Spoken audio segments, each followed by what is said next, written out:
نحمده ونصلي على رسوله الكريم اعوذ بالله السميع العليم من الشيطان الرجيم يا ايها الذين آمنوا قال النبي صلى الله عليه وآله وسلم ما رأيت مثل الجنة ونام طالبها ولا مثل النار ونام حاربها۔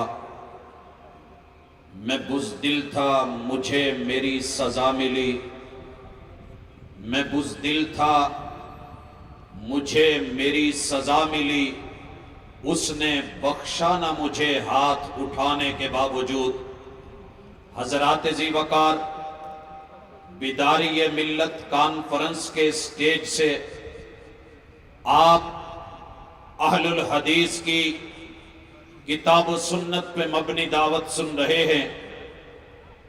اس بات کو مختصر وقت میں دلوں میں بٹھا لیجئے، الحمدللہ ہم نے بیدار ہونا بھی ہے، بیدار کرنا بھی ہے، لیکن یہ بیداری صرف جذبات کی حد تلک نہیں، وقتی نہیں، بلکہ جب تک یہ کون اور کائنات ہے، الحمدللہ اہل الحدیث کتاب و سنت کے ساتھ، منہج کے ساتھ، دلائل کے ساتھ، عزائم کے ساتھ، عقیدے کے ساتھ یہ زندہ بھی ہے، بیدار بھی ہے۔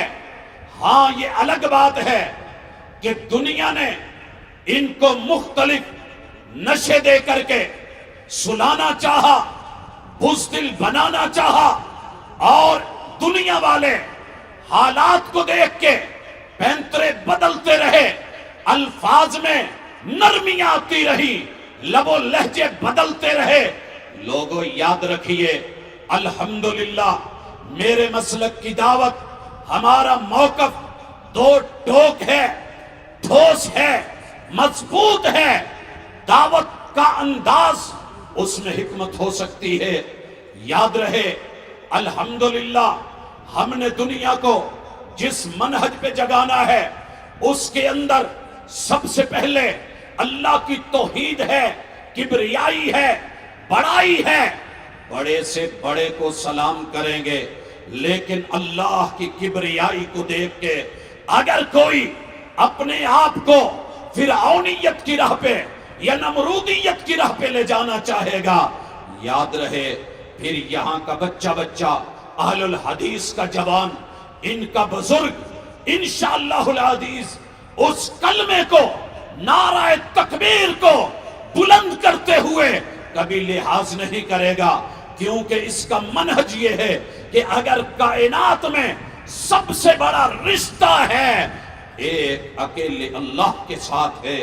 حضرات اہل الحدیث کی بیداری کا دوسرا اصول یہ ہے کہ ساری دنیا سے پیار، محبت، وفائیں چلیں گی، لیکن محمد الرسول اللہ صلی اللہ علیہ وسلم کی وفا کے بعد اگر کوئی شخص محبوب سے بے وفائی کرے گا، ہم سمجھائیں گے وفا کے لہجے میں مان جاؤ تو اچھا ہے، انا کے لہجے میں اکثر جدائی جیت جاتی ہے۔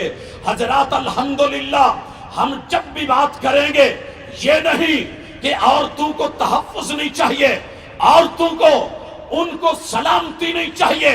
ہمارا اعلان ہے پوری دنیا کے مذاہب، پوری دنیا کے دین، مسالک، بڑے بڑے لوگ آئے، لیکن جس خوبصورتی سے انسان کو تحفظ، ایمان کو تحفظ، مرد کو تحفظ، عورت کو تحفظ، بچوں کو تحفظ، جوانوں کو تحفظ، بزرگوں کو تحفظ اسلام نے دیا ہے، کسی اور دین نے نہیں دیا۔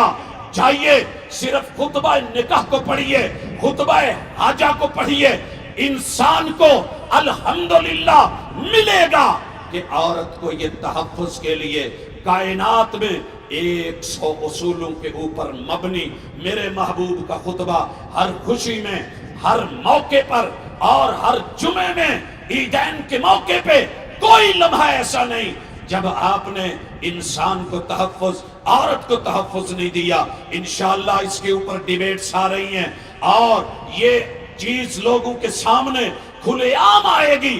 ذرا جاگ جائیے، اٹھ جائیے۔ ہاں گھبرا کے، بزدل ہو کے، اگر سمجھا کہ ہاں ہم جی کے اور 4 دن زندہ رہ لیں گے، تو پھر بات وہی ہے کہ بزدلوں کی زندگی یہ الحمدللہ ثم الحمدللہ جس انسان کے پاس دل ہے دلیری سے جی کے 4 دن کم جی لیا تو کیا جیا حضرات؟ ہاں جیا ہے، دنیا کہتی ہے الحمدللہ عزت کے ساتھ جینا آل الحدیث نے سیکھا بھی ہے، سکھایا بھی ہے۔ اپنے منہج کو بھلانا نہیں، یاد رکھنا انشاءاللہ العزیز پوری دنیا کے تحفظ کے لیے اگر کوئی نظام ہے تو اسلام ہے۔ اقول قولی ھذا وآخر دعوانا ان الحمدللہ رب العالمین۔ کتاب اللہ حدیث مصطفیٰ کی ترجمان، مرکزی جمعیت اہل حدیث پاکستان۔